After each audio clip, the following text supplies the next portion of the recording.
When I was 8, I became a wrestling addict. I had to watch all the wrestling that I could find. And then if I couldn't find it on TV, I had to seek it out on a VHS. Now, you can relive every moment of every WrestleMania with this commemorative box set video collection. And when it hit the weekend, WCW gave me that wrestling fix. I'm here for the free WCW wrestling giveaway. I'd get my snacks ready and watch WCW Saturday night. Yeah, I made sure to have myself the good snacks.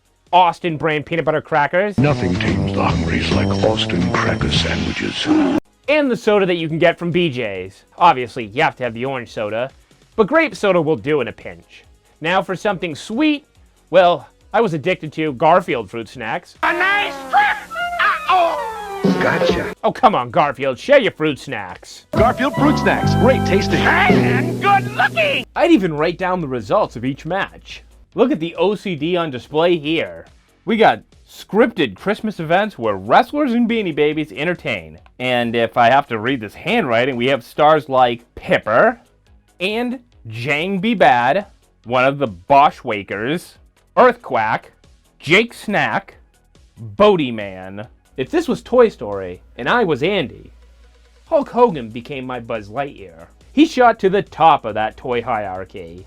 And then he had to bring his wrestling buddies along, like the Nasty Boys. And wouldn't Toy Story have been a better movie if Andy had himself a Brian Knobbs and a Jerry Sags action figure? And in my Toy Story-esque world, everybody is now going to fight each other. At first, it was basic. I just wanted to replicate the matches I saw on TV. But eventually, you run out of match options, especially when you're making supercards on the daily. So you're forced to get very creative. And every one of these action figures has to make it onto the supercard.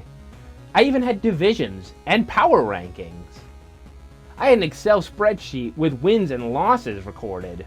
The house that I grew up in had a lot of back acreage, so you could go out into the woods and cause a lot of Dennis the Menace style mischief.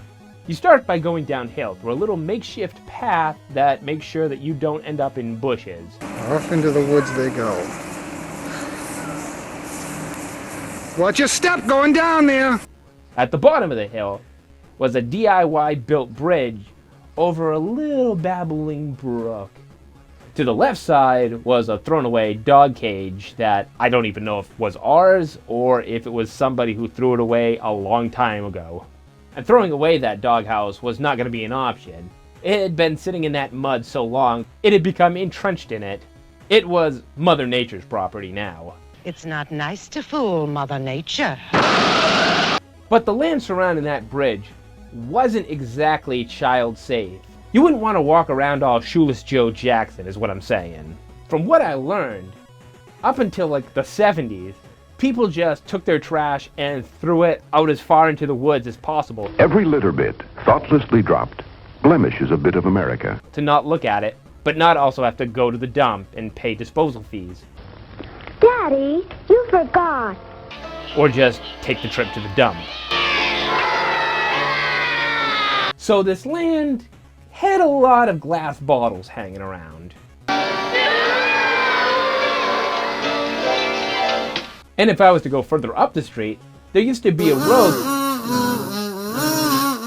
that when you'd go all the way down it, people had dropped off refrigerators, washing machines, dryers. The new Hoover spinner rinse. Anything that they didn't want to deal with anymore. Still putting up with old-fashioned methods like this?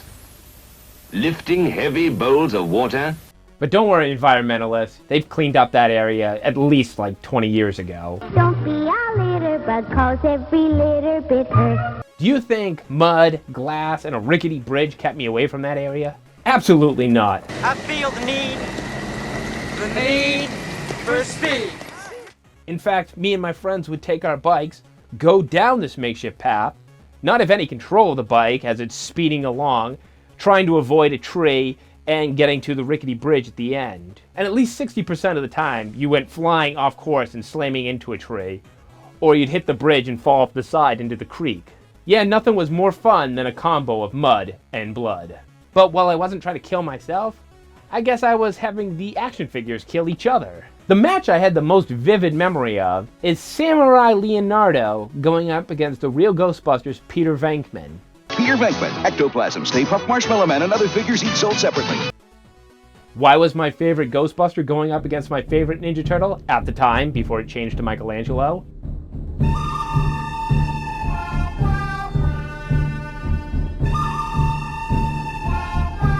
Well, these two uppercutters needed a chance to fight against Sting, or Hogan, and the King Samurai Leonardo had the advantage, because he had horns on the top of his head, and those horns could trap Peter Venkman. And really, once he's trapped, how's Venkman gonna fight out of that? I've been cooped. The match could only end in one way, and it was the stupidest way possible. To win the match, you had to trap your opponent under a shard of glass, and then drop a big rock or brick on top of them. If they were unsuccessful in the drop, the match would continue. And yes, there were plenty of false finishes, so glass was getting smashed all over the place. As Bruce Pritchard would say, this was a main event anywhere in the country. And I'm pretty sure that Leonardo won that match, because he'd be far more likely to break from a brick falling on him than the Peter Venkman figure. Venkman, look out! Venkman's hardcore! Thanks, Ray. Don't mention it. Should I mention that? Venkman's hardcore! Venkman's hardcore! When my old house was having an addition added on, the contractors left up a scaffold to work from. Well, that scaffold to me was like a new jungle gym. It was a big deal to my sister as well, as she wrote about it in her elementary school journal. So I took the wrestling figures up there for scaffold matches, or multi-layered cage like I had seen in WCW, or even just a simple ladder match, since at the time they'd never made a ladder accessory. Only a Target. Because Stone Cold said so. Not wanting to break any of the action figures, Hasbro's weren't taking these type of falls. So if anybody was going to fall from a scaffold, it was going to be a Bendham, or a Galoob, or a San Francisco toy maker, or the LJN figures that I had just gotten for Easter. Not only would the matches take place on the outside of the house on the scaffold, but we'd also go back inside the house to the room that was being worked on, go to that window, and knock them out from that side. It's a shame that while they were falling, they didn't self-implode like the villain at the end of Ninja Turtles 3. Couldn't you just see it? Bobby Heenan is falling, and then as soon as he's about to land, Bobby Heenan gets sucked up into nothingness. And finally, we've arrived to the most epic gimmick match that I ever put together. The Peanut Butter and Jelly Death Match. And if that sounds stupid, it's because it was. The match was a battle of NWO versus WCW. New World Order. It was DDP. Diamond Dallas Page, master of the Diamond Cutter.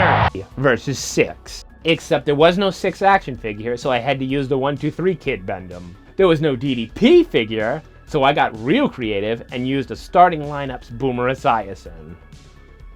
I mean, they both were blondes, and Boomer Esiason could do a decent diamond cutter. Kimberly was played by one of those 90s Barbie McDonald giveaways. Honestly, that's kind of close. And it's not like there was much Kimberly Page representation out there, until the Major Brothers let me know about a Kimberly Page squeezehead. So the match was set. NWO versus WCW. Or WWF New Generation versus the AFC East, if I'm being realistic. So how does a peanut butter and jelly death match happen? Well, first, you have to cover your opponent in peanut butter. Using a knife, spread a generous layer of peanut butter on one slice of bread. Cover them in jelly. Spread the jelly or jam. Place them between 2 pieces of sandwich bread. Put the 2 pieces of bread together with the peanut butter and jelly sides facing one another. And then finally, put them in the microwave. And the match would end when you activated the timer. So this epic match took place. They'd trade shots back and forth.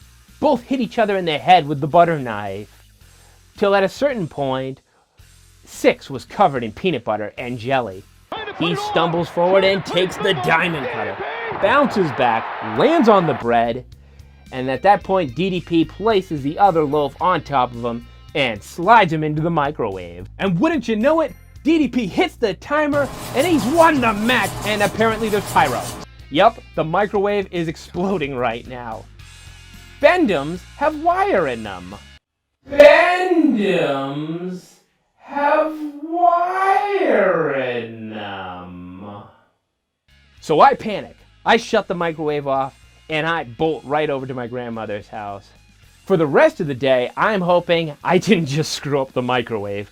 I really don't want to get in trouble for that. So AEW, if you're looking for a new match type to compete with WWE, I will allow you to take that concept and run with it. That's right, we could have Jon Moxley versus Darby Allin in a peanut butter and jelly sandwich death match. Hey, if you liked this video, I have more childhood talk on this channel, as well as non-jaded wrestling stuff, and just, well, anything. Documentaries, mashups, and the like. Comedy videos. And also comment below if you also had action figures compete against each other in non-traditional wrestling matchups. I want to feel like I'm not the only one who had out there matches like this.